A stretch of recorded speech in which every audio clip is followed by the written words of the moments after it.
Hi, Abhijit. Welcome to this CTQ Smartcast. Hey, thank you so much, Harish. Thanks for having me.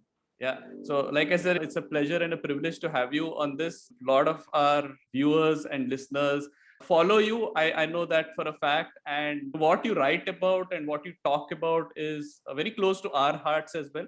So, I'm really looking forward to the next hour of conversation with you. Likewise, so am I.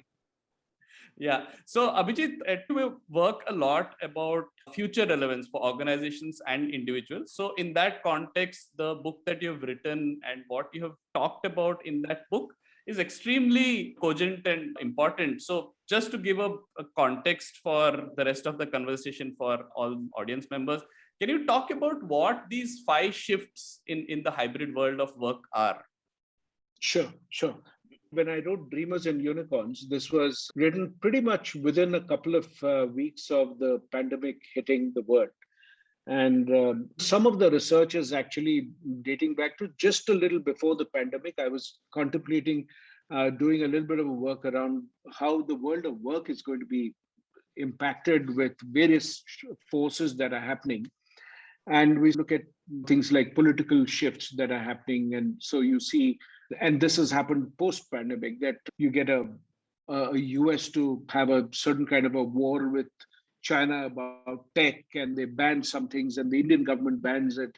And so suddenly, if let's say you are working in TikTok as a content creator, suddenly your life changes. So those are political things. There are economic factors, there are social factors, tech factors, etc. So all of that together. So I talked about 5 different kinds of shifts. One is the ability to, so the organizations which are going to survive are going to be boundaryless. That's your first shift. And by boundaryless, one of the best examples is that Apple designs in US, builds the products with, let's say, the Foxconn labor, and then uses the parts drawn in from Japan and Korea, sells it in Germany, books the profit in Ireland. You sort of really look at it each time you pick up a product. We don't realize that it's really doing the entire circle around the globe. And that's a good example of boundarylessness. You look at Google, what business is it in? It's not just search business, there's advertising, there's many other factors. Driverless cars, automation, they're working on increasing life expectancy, Google satellite, various kinds of things. Knowledge and data may be at the heart of what is common to, let's say, even Apple or Google or Amazon. But they are different businesses and they have all evolved in this boundaryless model. So this is probably one of the big ones. And when you look at boundaryless, you can look at an Amazon, which is the e-commerce company, actually having a Prime Video, which is a fantastic way for them to not only look at what people are searching and buying, but also the emotional cues of the individual. So that sort of becomes a really powerful way. And we'll come to that because one of the shifts which is there is the ability to understand emotion. So therefore, which is the second shift that I'm talking about, which is being able to understand emotions is great business. And it's also going to become very important for leaders. And you combine the first and the second shift, for example, it just throws open a different set of economic possibilities. The third shift, which one should talk about, is the existence of polarities. If you think about ebooks versus paperbacks, we've been having this debate that now paperbacks is going to be gone, but it's not true. In India, still it's less than 30%. Even in a place like US, it's about 36%. And you do find paperbacks existing. Yes, digital is growing, but it is still going to be an and world. So you will have freelancers and gig workers, but you will also have full-time employees. When we try to look at the world, we'll have to take a nuanced view. It is, you'll have to manage an and world. It's polarities. Both will coexist. Yeah. So you look at what's happening in the job market. You have 9 million open jobs in the US, and you have a high rate of unemployment. And then there are salaries which are going through the roof. Somebody who starts off with 36,000 a month, sorry, eventually triggers a bidding war and lands up getting a salary of 1.1 crore. So you look at that and you say, this doesn't make sense. But then you say that there are also people who are losing jobs, who have no idea where their next meal is going to come from. So you will see, these polar opposites exist. And I think the role of the leader is going to be to manage the ecosystem rather than just the organization, which sort of, in some sense, brings me to the fourth one, which is the ability to understand intangibles. You look at the roles of, say, the influencers. You have the influencer for a brand who can create huge value through 280 characters, or one of the richest people on is a 10-year-old kid who reviews toys, who just says, yes, I like this toy and I don't like this toy, and makes 23 million out of that, employs his parents. So a lot of these things, the traditional world of work don't make sense, but these are the shifts that you will see more and more. So the ability to understand emotions becomes a very significant part of, let's say, design. That's how better UX is created. Better UX leads to more stickiness, etc. Impact of emotions in the world of work. Or for that matter, take the fifth one, which is perpetual beta, which is that nothing will remain in a static frame. And when you think about it, go back to the early days of the pandemic, we thought that, okay, the pandemic is going to last for 2 weeks, maybe 3, and then we are done and we are back to normal. So just hold on. So you hold your breath for 3 weeks and see nothing happens. And then you say that, oh, okay, another maybe month or 2. And then you say, no, somebody says that you will get vaccines only in September and it's only after that. And then you kind of have vaccines, then the question is which vaccine? The problem is not that whether you have a vaccine or not, but you have too many vaccines. Now, is this better than the other? Do I trust that or the other? So emotion becomes important, but also you are in perpetual beta. Okay. And then one vaccine, you discover that, oh, these people are not taking the vaccine. So the problem is not that you don't have a vaccine. You have a vaccine, and then there are people who are saying, I don't want to take it, whether for religious reasons or health reasons or shortage, that we are not giving it to the kids. If you can't give it to the kids, then the teachers can't go back to work. But if teachers don't want to take the vaccine, then even if the kids are there, can they do this? So now look at the world of work. It's been completely topsy-turvy. So the next time somebody says this is the new normal, there is no such thing as a new normal. It is something which is evolving. It is like the river, it is evolving. So like they say, you can't step into the same river twice because you are different a minute later and the river is different a minute later. In this case, it's the same thing. The world of work is becoming like the river. Everything is different. Work has moved home. Your sleep time has become the time when you're watching movies. Movie times is when you're doing work time is when you're watching films. It's just completely topsy-turvy, as if the world of work has been put into one of those blenders and somebody's just turned the switch on and we are just waiting for things to settle. But chances are that it is going to be in that blender for a bit. Yeah, I think that is a fantastic preface to our conversation, Abhijit, because you've thrown in so many different analogies which make it very concrete. And what I found very nice is the and part of what you're talking about, right? When you're talking about boundaryless thinking, it is not that you're saying that organizations should be only digitally native, because you are going to have, like the paperback versus Kindle example that you gave, those traditional channels are still going to continue. And how do you see that panning out in, say, the context of India, where there is still the whole notion of India and the so-called Bharat? Do these 5 forces, 5 shifts, 5 changes hold true in that context as well? Oh, yes, it will hold true for just very simple element. You talked about the and word. You will see the retail, so you will see the supermarket and the big malls at one end, and then you will also see the local Kirana shop. The Kirana shop survives because it handles emotions. They know your need, they know the family. So they know that the mother likes this brand of tea. And then you know that, okay, you are getting a visitor who's a fancy visitor, you will get this. And it's so they understand the nuances of the family in terms of emotions. The supermarket does not. But the supermarket has efficiency. You can put the order on an app and they can deliver it in 20 minutes.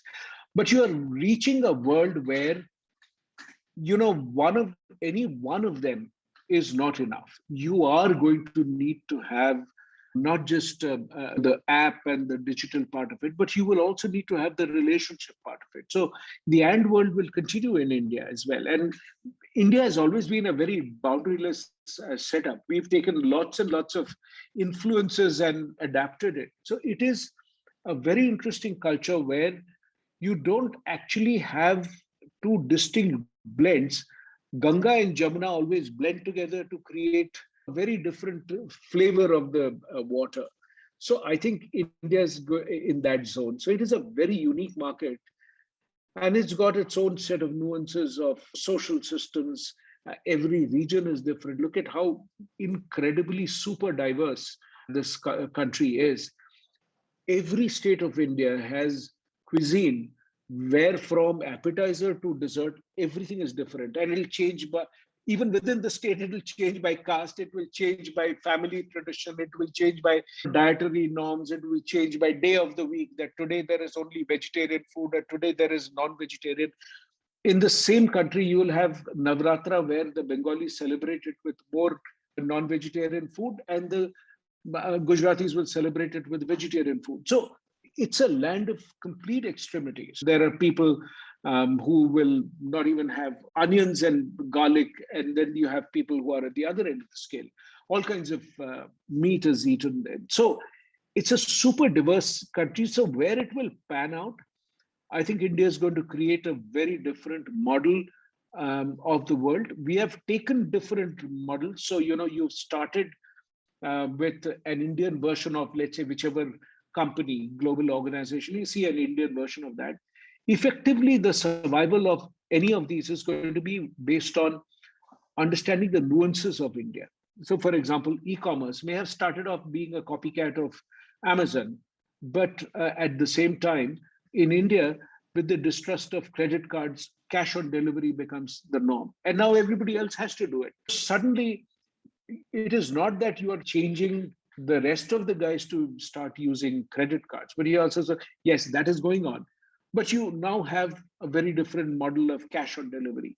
At the same time, you look at the tech stack that is coming to India. You have the Aadhaar cards, and you have the Jan Dhan system, and you have this infrastructure with the UPI systems that have come in just suddenly make it possible for everyone to have a digital wallet, and you are paying through that. It's become more secure.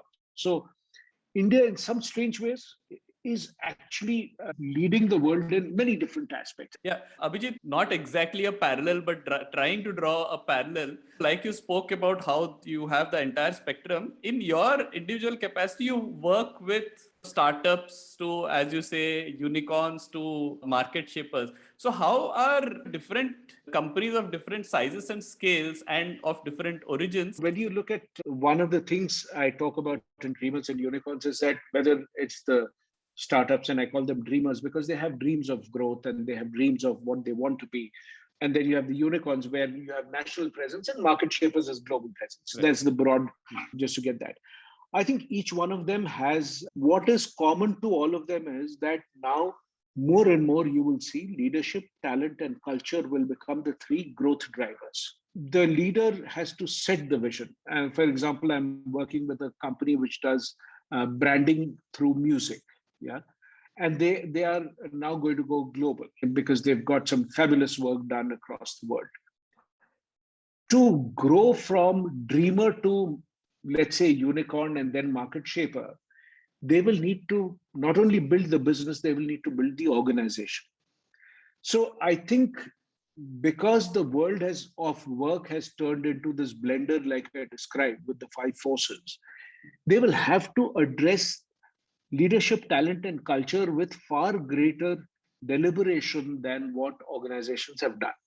It has to be. I did some work for a financial product startup, and it's quite interesting. They've just barely got about 7 people in the team right now, and it's a Singapore-based firm. And yet, if you look at it, they are spending time trying to work out what is the mission of the company, why do we exist, how are we going to deliver it, how will it show up in our HR systems, etc.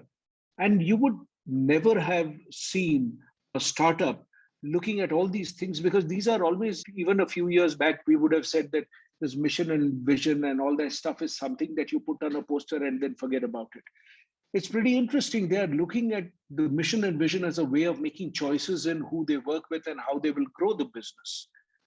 So I think that is a huge shift that I see. And it's an incredible thing that you're looking at Polarities.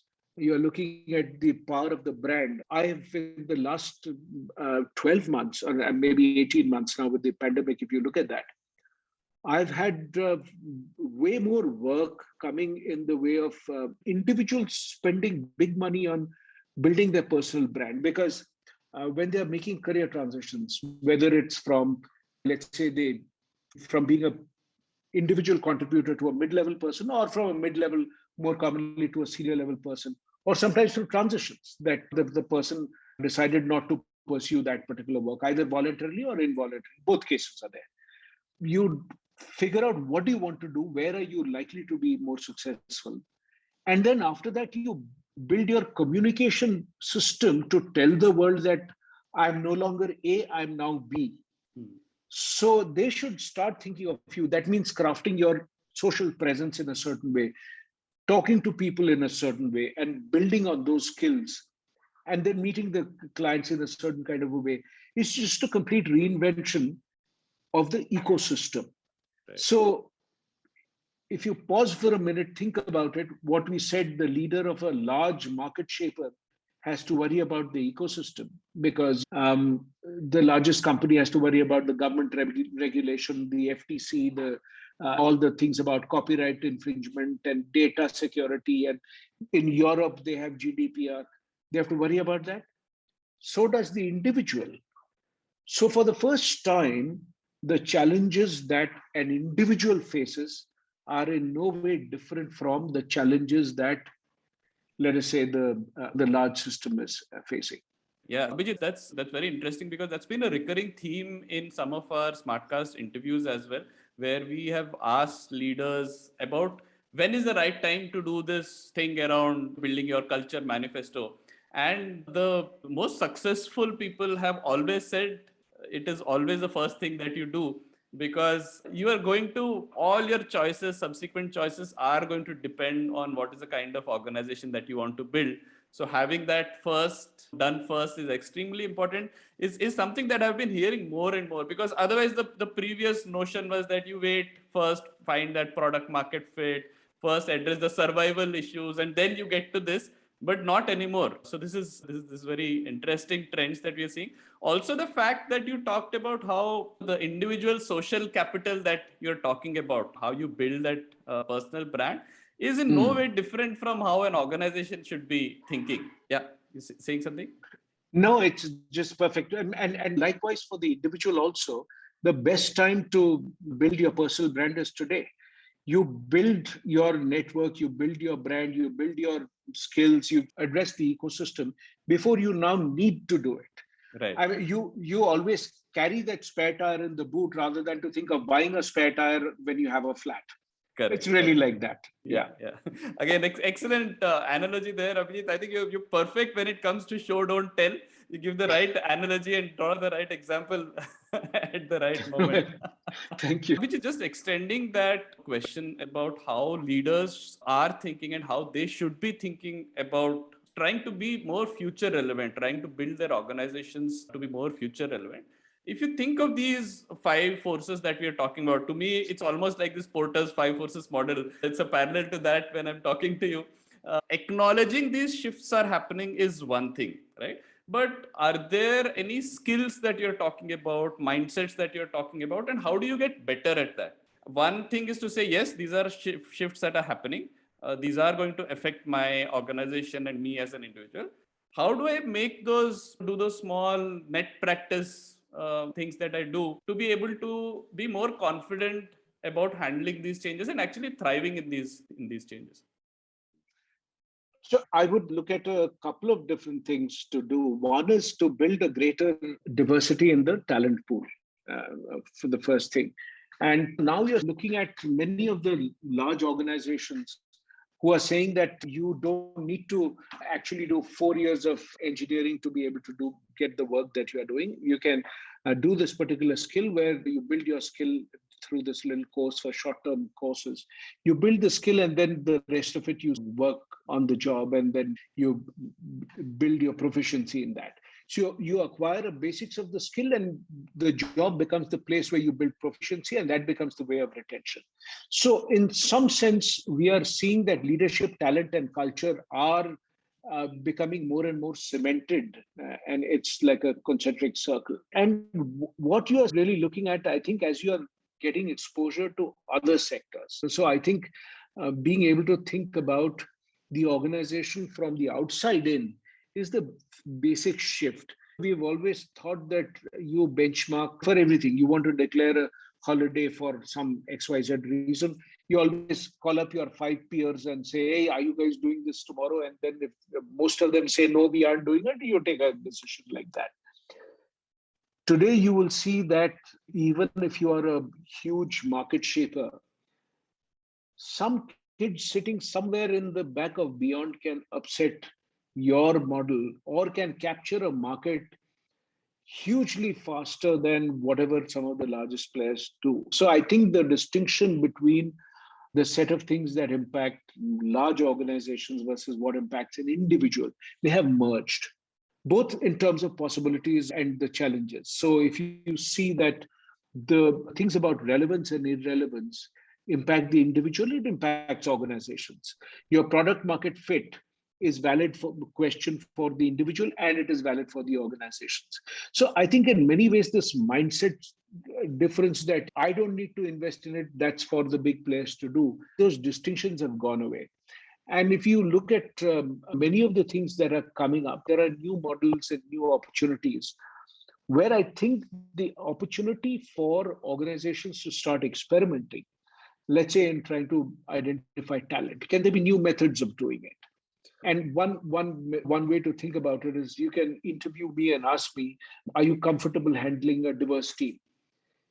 And it's only a crazy guy who will say that, no, I'm not comfortable handling a diverse team. I'm not good at it. Yeah? So then how do you identify on those little intangible dimensions? Like we said, that's important.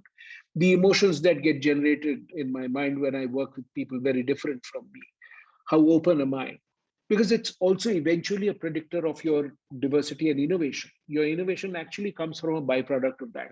Your agility comes from the degree of openness that you have. Oh, I used to do this, but hey, this is a better idea, let me adopt it. So openness is a huge predictor of your success in business. Having said that, how do you identify that without asking for it in an interview? Yeah, so maybe one of the ways to think about it is that one option, I was brainstorming with a client of mine, and I was saying one option could be that look at the person's friend list on social, whether it's Facebook or Instagram or some such thing. Is my content something that attracts people from outside of my country? How many such people are there? What percentage? Okay, agreed. The larger percentage may still be from the country of origin or whatever. But then, what is the percentage? Is it 1% out of 1,000? Is it 500 out of 1,000? Is it 10 out of 1,000? It gives you a degree of openness. And also, what is the diversity in the people who I'm creating in my ecosystem? Because these are things where I'm not putting up a performance. In an interview, it's a performance. Right. Which is why you find when people say, what's your greatest weakness? You say, I work really hard. And so those kind of, those, gosh, we've all seen those memes floating around. And yeah, it's a joke. So you can't answer many of these things, ask these in an interview, but you can find out what the person is doing. For example, there are audio platforms. And when you look at the audio platforms, you can, there are platforms like Mensa where you can have a conversation which gets recorded and you can listen to it. So I may not have been part of this conversation, I can listen to it later. And as I listen to it, it builds like a web history. The equivalent of that is it creates an audio portfolio. These are the things that I've been interested in. You can figure out that I, as a, let's say as an HR person, have been interested only in the talent part of it. Have I also looked at music? Have I looked at astronomy? Have I looked at the science ones? Have I looked at the finance ones? It's a far better predictor of you trying to hire somebody who needs to be very open in the role as a measure of success than to ask me, are you an open person? Of course, I'm going to say yes. But then you find that I have no curiosity in this. So it's a far bigger predictor of how I can be innovative or not on this. So that's how I would define the shifts. That's very interesting. And a follow-up question to that is, you've spoken about identifying what are the tendencies that you're looking at in a candidate, but you also have a huge pool of existing people in your organization who may need to be up-leveled, reskilled, whatever you want to call it. And how do you identify them? Because you may not be putting them through an interview or an exercise like this. One is to identify what are the things that you are looking at, and now we are probably getting into the learning space, right? And how do they then get better at handling something like diversity? I was talking to somebody now. This is probably the first time in our corporate history where people are actually working in companies where their daughters and sons are also working in similar roles. So you have everything, all kinds of diversity, including ageism that is catching up now. So how do people get better at handling something like, say, diversity and all the different changes that we just talked about? Yeah, if you again go back to very quickly those five factors, you really look at that. How do you build boundaryless thinking where you don't get caught up with the fact that, okay, this guy is not an engineer, she cannot pick up this particular skill. You are from, so companies still use weird classifications like the caste system, which is you are from a premier institute and somebody is not from a premier institute, so you will get $100 more than the other person. These kind of things, distinctions are quite meaningless and archaic. And I think the ability for the ways of hiring need to change. So the people you're bringing in, but more importantly, what do you do with the existing people? Because they were brought in for a different context and now the context has changed. So we have been in that blender. How do you handle the post-blender model? And in that situation, I think you are looking at exposing people continuously to different sort of stimuluses. Some people respond to video, some people respond to audio, some people respond to conversations, some people respond to very different media platforms. Yeah, some people respond to a 15-second stimulus, some people will read the 12-minute article. So one important piece to think about it is that our preferences on media and platforms have radically changed, radically. So when we are looking at some time back, the CEO of Netflix had said something pretty interesting, that we are competing with sleep. That can the person choose Netflix instead of sleep? So perhaps said it jokingly.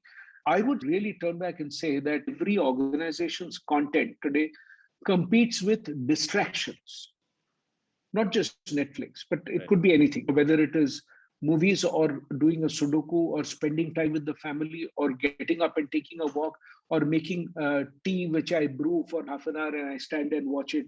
We are, for the first time, working in a world where the supervisor has no role in our life. Right. Yeah.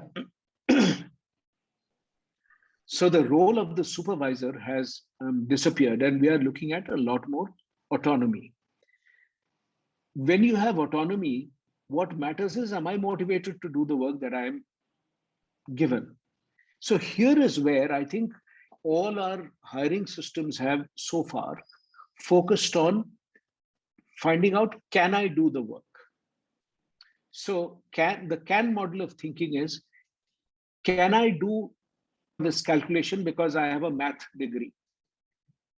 The bigger question to ask when you are looking, and which is why you've got an entire cottage industry spawn on employee engagement, which is, I think, a ridiculous idea.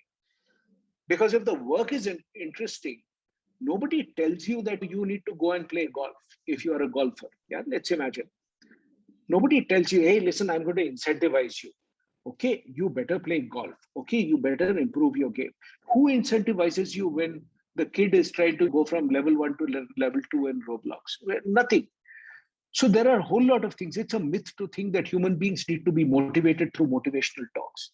That's a completely archaic notion, which I don't know how we picked it up. Work itself is either motivating or it's not, right? So we can put up a pretense and do things for the time being when we are not motivated, even though we can. Okay. Real question is, what do I want to do? If you focus on using that as your hiring criteria, suddenly you change the game. Because now you're really talking about, okay, you can build this momentum based on the fact that I'm motivated to do this. I am signing up for more classes. You don't need to incentivize, hey, listen, Harish, you better do this course. You have 3 more days to complete it. Now you're saying, oh my God. Then people think of ways to bypass it. You'll put on the screen and then you go make your coffee and come back after half an hour, switch it off. As far as the office is concerned, you've done the course, but you haven't learned anything. So motivation becomes very important. So the desire to build mastery comes in only when you want to do something. And the final piece is autonomy, mastery, and purpose, is what Daniel Pink's model is. A very simple thumb rule, which I really love, that particular model. Why am I doing what am I doing? Whatever I'm doing. Is it for my kids? Is it for myself? Is it to build a bigger house? Is it to do, what am I doing it for? And wherever the motivation is to do it for somebody else who I care about, the loved ones, therefore understanding your emotions.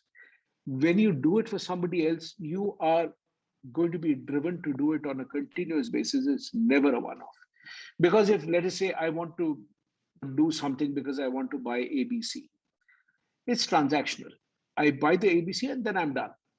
But when you do something, you create a business, let us say, to solve the healthcare crisis in India, you are going to be motivated. That's why the people who are driven by that purpose work like maniacs. Now, that may not be the best possible outcome. You need to have divisions and barriers and all, different matter. You don't ever need to tell the entrepreneur that, hey, listen, you better go back to the office because it's your company. Nobody has to say that. Neither does anybody have to say that to many of the people who join, because the purpose is so motivating. So if you are solving real human problems, I don't think you need to worry about motivation and purpose and all of that. So I think we need to look at human beings in a very different lens today. Right. Yeah. One thing that you mentioned, people consuming content in different formats and different ways appeal to different people, right? So is there a role for curation in that very deliberate content consumption? We actually have a term for this where we say curiosity diet. It's like your thali, where you have different food nutrition groups. You also have space for dessert, which could be the very random thing, because that is what is going to probably bring that serendipity into your information that you are consuming. So is there a role for curation in the content that people are consuming, both from an individual standpoint as well as for an organization? The answer is yes. If you really look at, but it needs the human being and the technology bit to partner together. Today, we were like, when we started our conversation, I was talking about how you compete with the most invisible things. Your competition comes with the most invisible products. Yeah. Look at how home food has changed. Home food today competes with stuff that I can order from a restaurant. So suddenly 9 million restaurants become the competition for your cooking skills or your ability to cook up variety. Because when, let's say the kid says, today I want to have jalebi, the mother will say, no, we'll make it on Sunday because then I can do this, that, and the other and make jalebi. Or the kid asks the dad to say, why don't you make pasta? And the dad will say, I've got a call, I will do it for dinner. The kid can order in from one of the food delivery apps. So I think suddenly when you really look at that, the same model, when you have abundance, you actually always need curation. Abundance and curation go hand in hand, because when you go to a place where you like everything, it happens to me when I go to an ice cream shop. Yeah, so many flavors. Yes, this is this, and I do one of the two things. So I will either say, okay, you know what, I have vanilla ice cream or chocolate ice cream. You just don't even try it. Try it and test it. You do that. The other is when you're trying to be adventurous, you are open to trying out different things.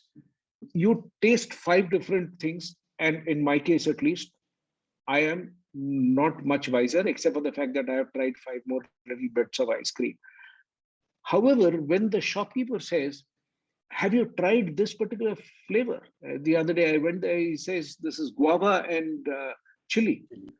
And I said, geez, guava and chili and ice cream. No, I don't want it. The person said, believe me, it's really good. Try it out.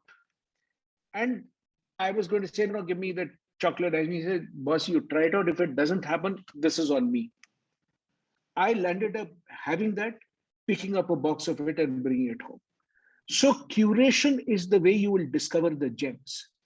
You will have your own path. You will have your tried and tested. So, when which is why when Netflix says 97% match or 99% match, I'm already primed to believe I will like it. And you show me something which has got 50% match, and I'm saying, why are you even showing me this? I'm not going to watch it. 70% match. If I have nothing else to watch, I don't know, but maybe not. So the moment the algorithm figures out that anything less than 95, I will not match. It doesn't matter. They take it out of my system. Simplify. Curation is a process of simplification. Because most of us, when faced with choices more than 2 or 3, we go crazy. We don't make great choices. Right. So if you are asked that, okay, tell me which song of Kishore Kumar do you like? I just can't answer that question because there are like so many of them. Now you specify and say, do you like a particular song from the 80s? Okay, I still have too many of them. Now you say, okay, songs from the film Ghar. I'll say, yeah, I love that. So I think when you narrow down to 2 or 3, it enables you to make better choices. So media and content actually need to be curated. And do you also believe that media and content have become super powerful in building that whole narrative around your culture and what you believe in? Always media is how ideas get amplified. How do you know that this is the hot new thing? This is the trend. This is the this. So media is how you are doing it. There is only one big difference. A simple way to understand the challenge of media is that today, if you were to talk to, let's 30 of your friends or in any of your WhatsApp groups from school or college, you say that which is your favorite TV program that you watch, assuming that people still watch TV because the percentage will say we don't even watch TV. Yeah. When you have people like that, when they do this, you will discover there is nothing which is in common. So, this whole model that we will go and watch this film together, somebody will say, oh, but I've seen that film. Somebody will say, oh, I don't like that music. We have become far more individualistic in our consumption. Because of that, it is that much harder to find common factors because we have become a market of one. So it has become that much tougher. Go back a couple of decades where, at least in India, music was common. The radio played, it was the same channels. You heard Vivid Bharati, you knew the same songs. Therefore, games like Antakshari came about because everybody knew the same songs. It's a very uniquely Indian kind of a process, or at least in some of the communities, it's a very unique form of entertainment. Impossible to see it in many of the other communities because the choices become more fragmented. Simultaneously, when people still play Antakshari, they all sing the old songs, right? Because that's a common language we have learned. Not that you don't know the new songs, you still do. Some of the younger people do have new songs. But your first recall is always that. Because it was a shared experience. Today, because I'm listening to music in my ears and not through the amplification process, it's a 1:1 experience. Right. I may like one particular song of a movie which you would have never seen or heard of. So I think it has become that much tougher. It's so fragmented. You need somebody to create clusters and make it available. And I think that's the role of the curator that you asked about. Yeah. And just to extend that, what is the role of curation and media in the context of employer branding in terms of an organization conveying to their entire ecosystem, their employees, potential candidates, partners, customers, about what they believe in, both external as well as internal? So I think there are a couple of different reasons to invest in employer branding. And like I was saying, that's been one of the fastest growing segments in the last 18 months that I've been working on with a bunch of individuals and larger corporations. The reason is employer branding lowers your cost of talent acquisition, very simply put. Let's imagine there is a unknown employer brand. Maybe they do fabulous work and just what you would have loved. And then there is a well-known employer brand. Let's, for simplicity, and it's one of the companies everybody knows about.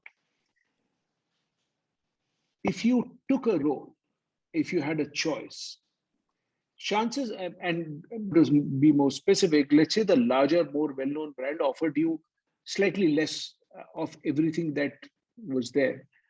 Majority of the people will still take that. Majority of the people, not everybody. That is the reason why, sometime back, companies would even say this is the premium you pay for working with us. I remember that there are some of the companies which have been popular at the campus, even though they didn't pay the highest salaries. They would say this is the premium we pay for joining us. Yeah. And everybody valued the experience that they got. And yes, they would all sit and crib in the evening saying, hey, gosh, they pay us so little. But they were day one at the campus. So I think employer brand is built, in their particular case, it was built through generations of people saying, phenomenal place, boss. I just learned so much out there and all. And the next generation comes in knowing fully well that, yes, salary is going to be less, but I will learn and I can make up for it. So I think the cost of a very powerful employer brand is this. Two, an employer brand is also, in some sense, makes your filtering process easier. It tells you that it's a certain kind of a company. Yeah. Let's say if you think that it's a company where you're supposed to work in a certain kind of a fashion, you work always, you're like those who go into advertising. And I've worked in an advertising agency, and they will tell you that in advertising, because it's a creative industry and you've got a client deadline, and in those days we had to put the ad onto the television, and let's say it's supposed to go live at 9 o'clock, you don't have a choice but to give it by, let's say, a certain time in the evening. By 5 o'clock, you have to give it, it'll get queued, and then you'll play at 9 o'clock. You give it at 5:15, I'm sorry, but it can't be played today. Tomorrow, yes, but today it can't be. Therefore, it is completely sacrosanct. People will do those crazy round the clock things and do that. So I think when you are looking at telling people about the career and culture as the two big pillars of employer branding, the more you can do it in multiple channels, especially in uncluttered channels. You put a TV spot. Most people don't watch television. So how are you going to reach them? Yeah. So I guess the question is, if you do it in multiple channels in ways where you can showcase the career opportunities and culture, it should attract the perfect place. Because think about it, when you work with, let us say, a placement agency, you are not looking for this person to provide you 50,000 resumes for one job. Maybe you want two, or maybe you want a third one, right? So again, back to that choice question. You would want that in a perfect world, only those real ideal three people apply to you. And then it becomes that much of a perfect, then you can spend time and energy finding a great fit. Okay, this person would be great, not just for this role, but also for the next role that I'm thinking of. We can do all that. So I think the opportunity to do that kind of work becomes possible through employer branding. And finally, of course, it builds trust, builds market share, it builds your share of mind, everything. So that's really the way. And the reason why people will stay in a particular company is also culture and the brand. Your brand is also made up of leadership, talent, and culture. So in that sense, that's how IPL works. You pay a certain kind of a money, and a younger player would be willing to forego a certain kind of money just because they want to play in a team A versus team B. So it's everywhere. Yeah. I think that's again very instructive. A lot of what we do with companies is actually building a repository of stories that show how people live their values, because that's a great way. And especially during these days when it's become difficult to influence people because your physical environment is not the same common one anymore. People are working from their bedrooms. So what are the cues, what are the levers that you have to influence people's minds to get them into that zone that, yeah, now I'm wearing the hat of my employer, I'm going to think like that. a great way to do that is to actually show these real stories of people like you, your Absolutely. colleague. Yeah, I think this is very much in line with what we've been thinking and doing. A couple of questions on these changes, Abhijit. I think you and I both agree that these shifts are irreversible.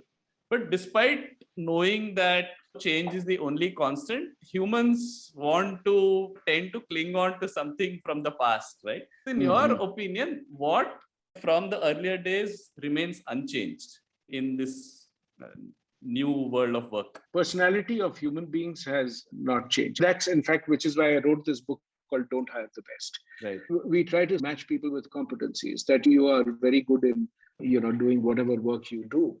And we hire on the basis of what people can do. As I said, motivation comes from personality. It's a want. I want to do this work. I want to be known as the best guitarist. Then the person is going to spend the time with their fingernails bleeding, this, that. They will still go ahead and keep practicing. And look at, where do we put more energy? The things that we get paid to do, or the things that, this is assuming that you are doing things which you are not necessarily motivated to do, versus, let's say, hobbies. Nobody pays you to do that. Whether you improve or not, it's only your joy. Nobody cares about, oh, I become a better gardener than yesterday. Nobody cares about it. And yet it brings out hour after hour of most passionate work. People will talk about it. And those to me are some of the indicators that we should be paying attention to. That what are the things that I am passionate about when we look at that. And I know that this is one of the cliched questions. We look for people who are passionate, and I have my own reservations. So maybe that's a conversation for another day.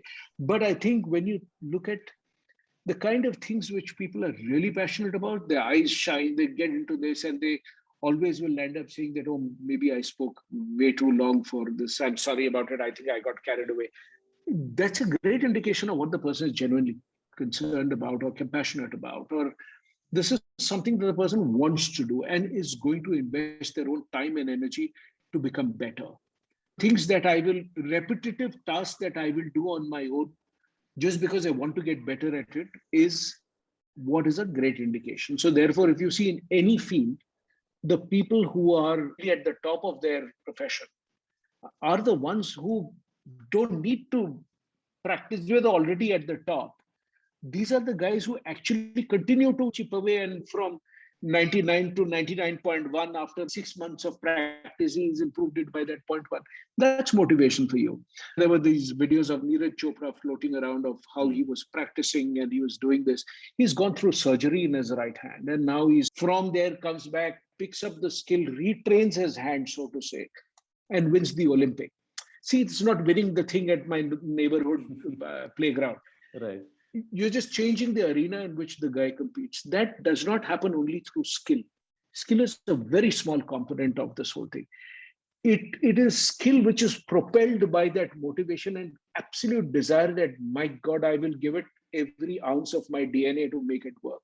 Right. So that comes from dreams. It comes from all the intangible things which we can't measure. And therefore, one of the biggest challenges of learning and development is that we've gone on to this model where we keep thinking that every learning, show me the ROI and all, which is why organizations are so terrible at learning, because for everything, before the guy has moved, you want ROI. We will do this program. What is the ROI? So it's like asking, I'm not going to pay for swimming lessons. What if you never drowned in your life? What is the ROI of the swimming lesson? Right. There's no ROI. So yeah, that's where it is. I think what you're also mentioning is about the state of flow, right? That you're talking about. And I think David Epstein talked about it in the book Range, where he compared these really world-class performers. He says, when you compare the really world-class performer practicing versus a moderately good performer practicing, I think he takes the example of skiers or something like that. The world-class performer actually makes a lot of mistakes, and that's because they are going out of their comfort zone. They're actually testing themselves, pushing those limits, and that's why they're making those mistakes in the practice, which is why they do well when it really matters. So I think, again, it's a question of how you are motivating yourself to keep, pushing yourself, breaking those barriers, and not being satisfied with, yeah, I've got this serve, I'm going to continue doing this. Yeah. And in every profession, especially in the arts, you will see that some of the finest actors will agonize over the tone of the voice. The Right. finest singers will not only worry about the words and all, which to table stakes. They've got the tune and the words, and they've obviously understood. They will spend time on the intangibles. Is this the emotion that you want to convey? And for one of my friends who's a music composer, I was talking about the fact that at that point of time, the singer, who is now one of India's biggest singers, he came and spent a whole lot of time trying to say that the song is being done on someone who is getting married, and this singer was unmarried. She says that I don't know whether I've got the right emotion. Does it have the degree of tentativeness and anticipation and joy and this? Is it coming through? And spent weeks perfecting the nuance of the emotion rather than the tune and this thing, which was any case a byproduct. It was getting built. So I think the way we look at things needs to be due. And the arts is a great model, by the way. I'm a big fan of that. Yeah. Yeah. In the last 18, 20 months, what have been the shifts in your life personally? Personally, I think it's, as I mentioned, it's a lot of it has to do with the mix in the business model that we offer. Some of the things which were smaller percentages of what we would do, that grew dramatically. The work that we do in terms of brands and all of that has grown, the individuals as well as organizations. The second thing has been, I've been really pleasantly surprised by the ability of, we are not a very large organization or anything of that sort, but our ability to work with global players in what we do, I think has been very surprising and very pleasantly surprising for me. And so I've totally been blessed with that. The downside is I miss the whole, I'm a person who draws the energy by going out to meet other people. So if there are opportunities there, I'm always the first one to do that. But sometimes for multiple reasons, you are not being able to do that. So in some sense, it kills a little bit of me every time I'm not able to do that. I love my travel. I love my going out to meet people. The conferences on Zoom are not the same as doing something. So I think it's that which I miss hugely. So that's been a big part of me, which is withering away. So have you had more time to spend on your other pursuits and interests, art and drawing and things like that? Yes, I have been. I've taken, so I'm right now, as we speak, I'm taking a class in watercolor painting. I've done a class in doing some video editing. I've done a little bit of a thing, worked with a friend on improving photographs that I take, etc. And it's quite interesting. The person tells me that it's not about the technique of the camera. I use my mobile phone to take photos, but it's about what you observe, and which is exactly what a very well-known writer told me one time, that it's writing is not about grammar and how you cleverly use these words, but writing is about observation, which is the rise of intangibles that we spoke about. Right. So yeah, that's been for me the opportunity to invest in that. Right. Has the role of audio video content in what you are doing gone up significantly in the last 18 months? Do you see this as a trend or skill that leaders should also pick up more? Oh, without doubt. At the beginning of the year, and I think if you go to my LinkedIn newsletter, you will see at the start of the year, I wrote about the 4 V's: video, visual, verbal, and vernacular, as the 4 V's that will drive. So video, YouTube does about 1 billion hours every day. So that's like mind numbing. They do in a quarter pretty much the equivalent of what Netflix does. So just in terms of scale where video is. Look at visuals. I'm one of the biggest fans of this visual medium of simplifying something and creating the sketch notes that I put on LinkedIn or wherever. And that is something that I used to do for my own note taking and all that. But eventually I found that it's something that can be of value to a lot of people. So I started putting it out there. And that's also helped me grow my readership and all that. Vernacular is where I haven't done that much of work, but I'm contemplating translating one of my works of fiction into Hindi, because I've never written in Hindi before. I'm doing that. I'm getting my Dreamers and Unicorns translated to Bengali through someone else, and hopefully make that available to people to change that. So I'm going to play with that. And finally, when it comes to the audio part of it, the vocal or verbal, whichever way you call it, audio is going to become really huge. And if you see, just look at the sort of opportunities that have come up in audio, whether the rise of podcasting. Podcasting was not something that everybody and their uncle did or listened to, but today that's so common. You look at the popularity of the streaming audio, which has happened. Because audio has this great ability that you can multitask, you can do various things. It's easier to learn from something because it builds a personal rapport with the person whose voice you are hearing in your ears. It's a very deeply personal relationship building medium. So I do work with this audio platform in helping them design the product differently, taking it to different users, because I think that's where the future will be, that you will use it for hiring, you will use it in education much more powerfully. For example, one of the B schools, which I am associated with, they get the students to build audio novels to document different aspects of their learning and their journey in the 2 years of the B school, which is such a powerful methodology, which is there. And it is something that will stay with them forever. And it's just that you'll keep that audio novel on your phone, like another song that you saved. You can forward it on WhatsApp, you can do all this. And it's a documentation of your time there, which is going to bring back a lot more of the memories, because audio is very powerful. So I don't know if you ever had a chance to listen to it on all the LinkedIn lives that I do and Correct. the Mensa circles that I do. I use a little 18-second audio clip, which is like a signature tune. Yeah. It is, I work with this group which creates sound brands, sonic branding. Yeah. And they say that this 3-second sonic brand is the shortest distance between the brand and the listener's heart. It builds an emotional relationship. So the ability to play and create content in a creative format in the audio version is massive. You can use sound effects, you can use the background sound in many ways, creates the environment that it's more trustworthy. And so, for example, you can hear the sound of the birds or whatever in the background.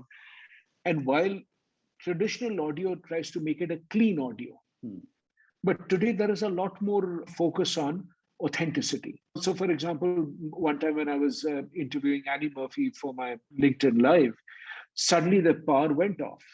And I was stuck with just the light of the laptop screen on my face. And it looks like really surrealistic and like a horror film. But that's the other. And I thought, oh my God, the listener must be getting annoyed with it. And most people said, we understand. It gives us proof that it's real and it's not, clinically segregated, trimmed, and you're just serving that little piece. It's not like that. It's not packaged. It's strange how the grammar of what is good and bad is getting defined because of the pandemic in multiple ways. We are used to, in the video calls, when you're doing a Zoom call with your colleagues and your kid comes in. Yesterday I was chatting with somebody, his kid came in and sat plonked in the middle of the two colleagues and said, I also want to talk to this person. And it's a very rare person who will turn back and say, why is the kid here? Can you please get rid of this? We accept this is your life. Right. The work has moved into your home. Correct. Home has not moved into your office. Right. So work must abide by the norms of home. So it will be a new world. As I said, the blender has been turned on. Right. So we are going to have to live with a different set of norms. Last question, Abhijit, if you were to give me, say, 5 people that any leader should follow on social media, if they're interested in knowing about future of work, such shifts, what are the upcoming trends? It's actually 6. One is, of course, you. So you give me the other 5 people that should follow. That was the thing that really got me going. No, thank you very much for saying that. But I like reading a bunch of people. So let me do a mix.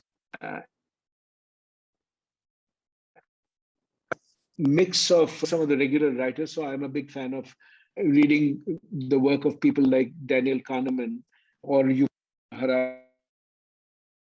Yeah. Abhijit, can you repeat that? There's some problem on the audio. Yeah, no, not audio. I was getting a call in. Oh, okay. Yeah. So I think there are people who write about different disciplines. Right. So if one has read people like Yuval Harari, really writes about a whole lot of things, articles, conversations, and looks at explaining those concepts. In book, sort of compilation of all the ideas, plus the person also extends it in different settings, and so you contextualize all that stuff. So that's one.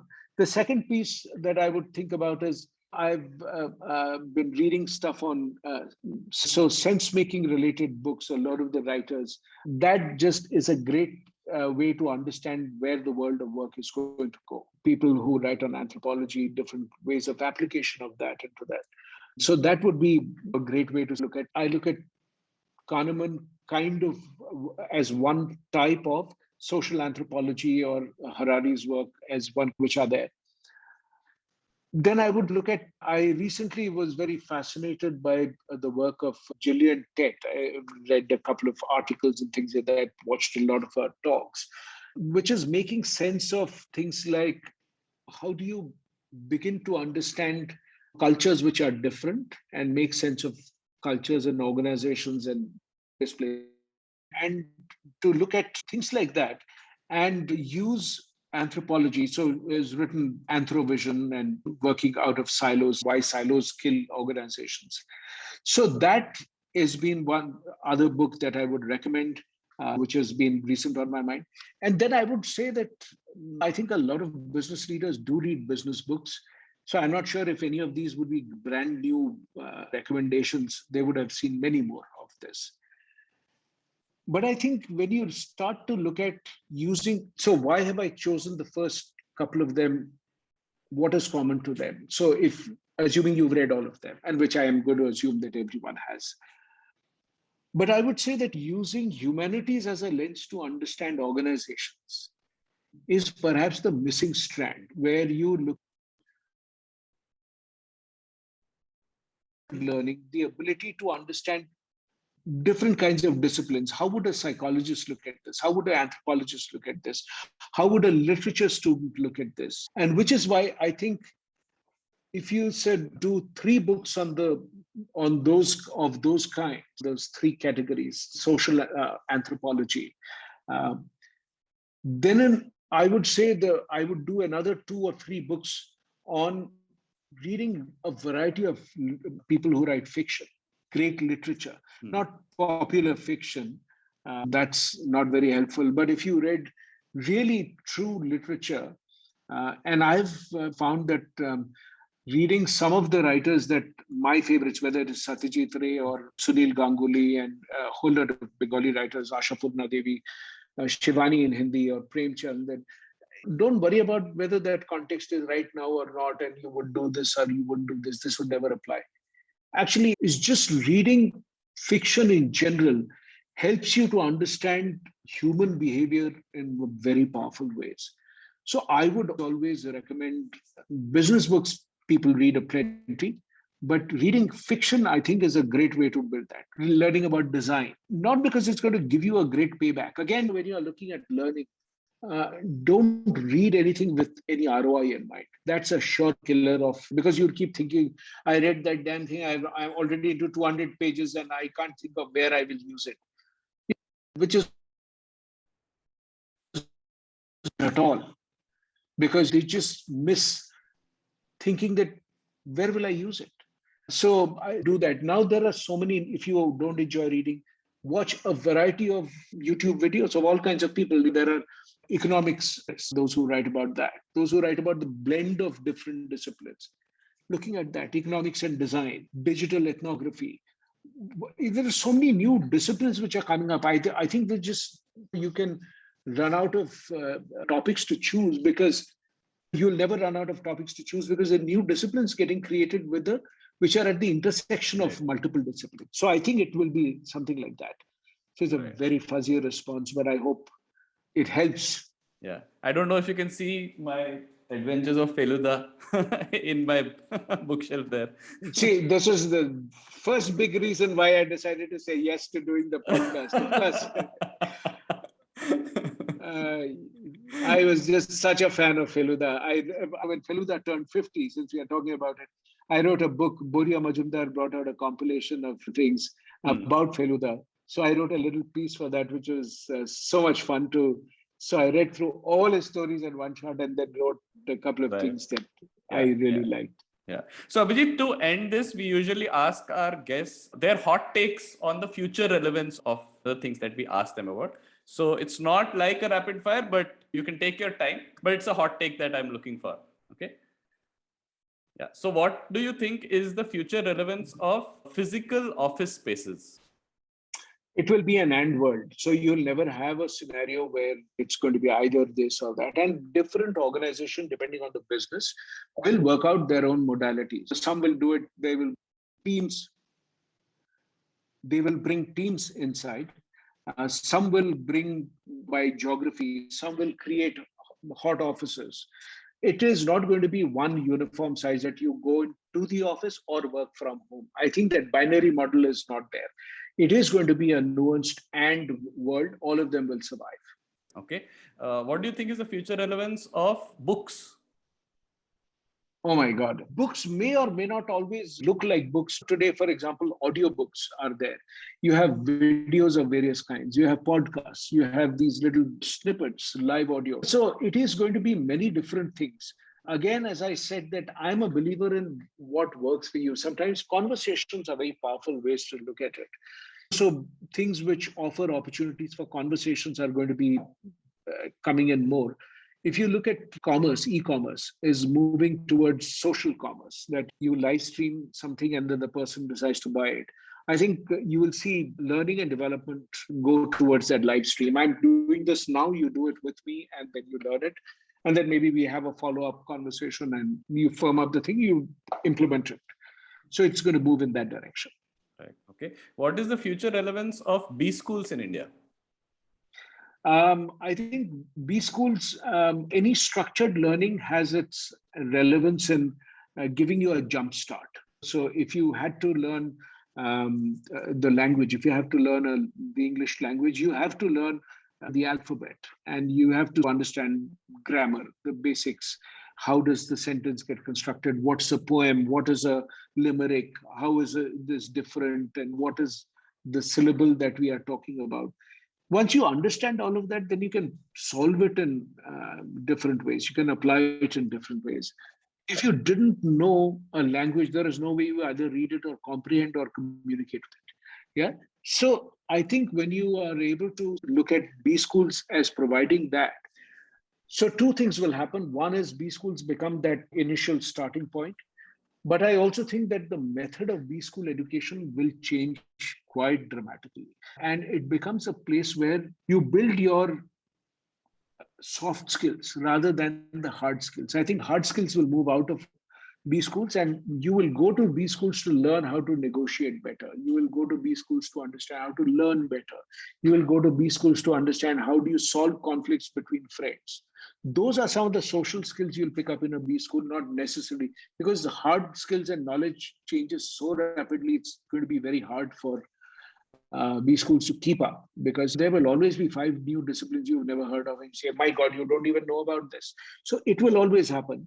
That does not mean B schools are irrelevant. I just guess the reason for us to go back to the physical environment is going to be different. Yeah, and final one, it may sound like very left of field, but I know you will probably have a very strong take on this. What do you think is the future relevance of Bollywood? Bollywood will remain a format which is very powerful. And I say it for the simple reason that Bollywood is essential to the way Indians think. It is chaotic. Think about it when we do most of the formula films, which we have seen, or for that matter, Ram Leela, when we see it. It's very hard to explain to somebody who's not Indian as to why you would go year in and year out to see something which you already know what has happened. And you've not only known it now, you've known it when you were 5 years old, you know. So why are you going back to see the same thing again? Okay, now he's going to take Sita. Oh, now there's going to be a fight. We know who's going to win. And so Bollywood is a very amazing way in which it becomes a mirror of society. If you look at the way, let us say, the villain has changed in Bollywood over time, from being, let's say, if you look at the really around independence, it was always the outsider was the officer or something, or the police who were seen to be playing part of the role of the Brit. And from there, it changed to, let us say, during the days of hoarding, the merchant 70s. was the villain. 70s, it was the merchant who was the villain. 80s and 90s, this entire thing changed to this whole thing of there being smuggling and all that. This is the time when the smugglers were being caught and all of that. And then it became the politician. And funnily enough, after that, we have now seen a time where the difference between villain and the hero is very blurred. And I think that's a reflection. It's boundaryless, and it's the and world, and the polarities are coming together. Bollywood is certainly following the five forces, so it will be in perpetual beta. Yeah. It will evolve. It will evolve, and I think storytelling formats will evolve. It always has. So I don't think one should look at a blip and say that it's like the Olympics. This year where the Olympics was held and there was no audience and there was no this, but it was a bit of a weird Olympics, if you ask me. But I think Olympics as an institution has survived over centuries. It will survive this also. Bollywood has evolved over centuries, will evolve also. You will see different formats. So it's not going anywhere. You and I will still play Antakshari with Bollywood songs. As long as they are old Kishore Kumar songs from Ghar, I'm perfectly game for it. Completely. On that note, Abhijit, this was fantastic. So there was a timeless test played between England and South Africa once, and they had to end it because the ship was about to leave. So they just had to end it. Otherwise, it was supposed to be a timeless test. I wish we actually do one more recording, which is going to be timeless. We're not going to be bounded by any limits, and we can continue this discussion. There are a lot of things to talk about, including Bollywood, but that is for another day. Thanks a lot. This was great. Thank you so much, Harish, for having me there, and much appreciated. Thank you so much. If any of your readers want to reach me, they can drop me an email at abhijitbhaduri@live.com or follow me on social media. I'm fairly responsive for that. Happy to connect with them. It's at Abhijit Bhaduri, ABHIJIT BHADURI. Yeah, I have these links in the show notes as well. Thanks a lot.